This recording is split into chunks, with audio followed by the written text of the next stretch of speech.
Namaste, viewers. It's Monday morning, April 28, 2025, and I'm your host, Sunil Thakker of Sunny Talks Money.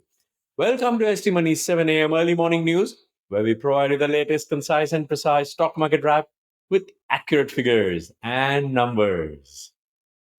Indian benchmark equity indices, the BSE Sensex and the NSE Nifty 50, witnessed aggressive selling pressure in intraday deals on Friday as tensions between India and Pakistan escalated following the Pahalgam terror attack.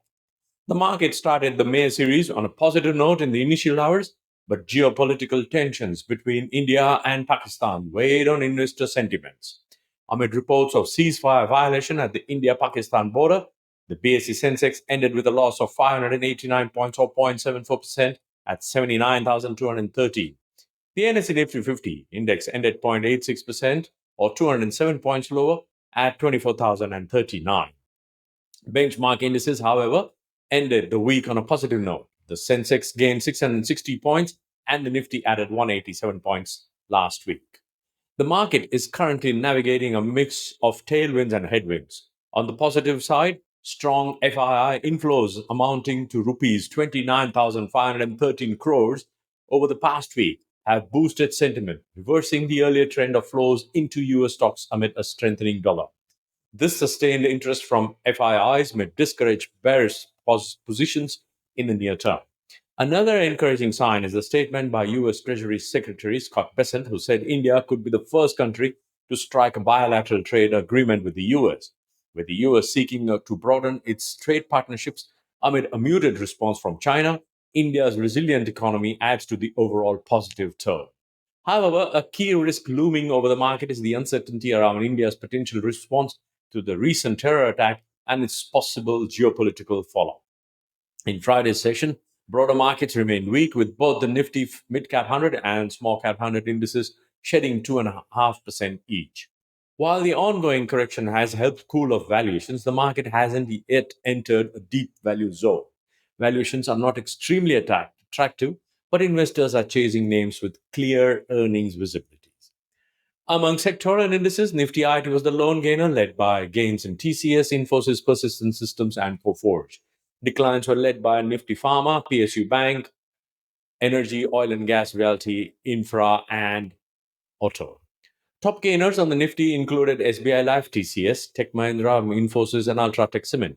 On the flip side, Adani Enterprises, Axis Bank, Adani Ports, Shriram Finance, and Trend were among the top laggards. On the stock-specific front, Maruti Suzuki fell over 2% after reporting a 4% decline in net profit, missing street expectations. The automaker posted a profit of rupees 3,711 crore versus analysts' expectations of rupees 3,852 crore. It also declared a final dividend of rupees 135 per share for FY25. Axis Bank shares dropped over 4% after reporting a flat net profit of rupees 7,118 crores for Q4 FY25, slightly below the rupees 7,130 crore in the year-ago quarter. Despite the lukewarm profit figure, the lender beat expectations on the back of higher core lending income. Total income rose 6% in Q4 FY24.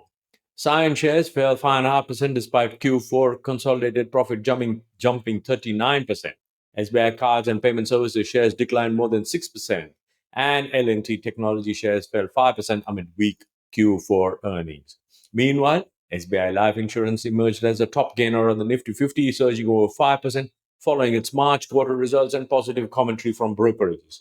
Nomura maintained its buy rating with a target price of rupees 1,800, while Motilal Oswal pegged a more optimistic target of rupees 2,000.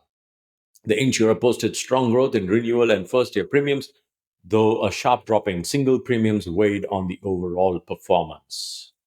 Reliance Industries, the darling of the street, posted resilient performance in the fiscal fourth quarter, with net profit pre-minority rising 6.4% from a year earlier, as strong growth in its digital and retail units offset softer earnings from its energy businesses. The company's net profit attributable to shareholders grew 2.4% to rupees 19,407 crores for Q4 FY25 beating street expectations. Stocks to watch today: Reliance Industries, IDFC First Bank, Tata Tech, Tejas Network, India Cements, IGL, Biocon, Zydus Life, Sashkan Technologies, SBFC Finance, Mangalore Refinery and Petrochemicals, Bansali Engineering Polymers, Rosari Biotech, Zensar Technology, L&T Finance, Force Motors, Lloyd Metals and Energy, Poonawalla FinCorp, Mahindra Holidays and Resorts India, Tata Technologies, and DCB Bank will be in focus on April 28. What now for today? On the technical front, the Nifty has already confirmed a bullish undertone by surpassing the February March swing high near 23,900 and staying above the 200-day simple moving average placed at 24,000. On the benchmark front, sustaining above the 23,800 level is crucial for Nifty to retain its positive bias. Failure to do so could lead to further profit taking. Support on the lower end is placed at 23,800 to 23,515. The resistance is seen at 24,400 and then at 24,550, which marks a 61.8% retracement of the decline from all-time highs. However, traders are advised to maintain a positive bias and use dips towards the key support zone as buying opportunities. In the US on Friday, all three major indexes managed to end the week in positive territory. US stocks were muted on Friday as it closed out the week with efforts from US to ease the tariff war and a kind of reassurance that Fed Chair Jerome Powell isn't going anywhere. Dow Jones Industrial Average ended at 40,114, up 0.05%.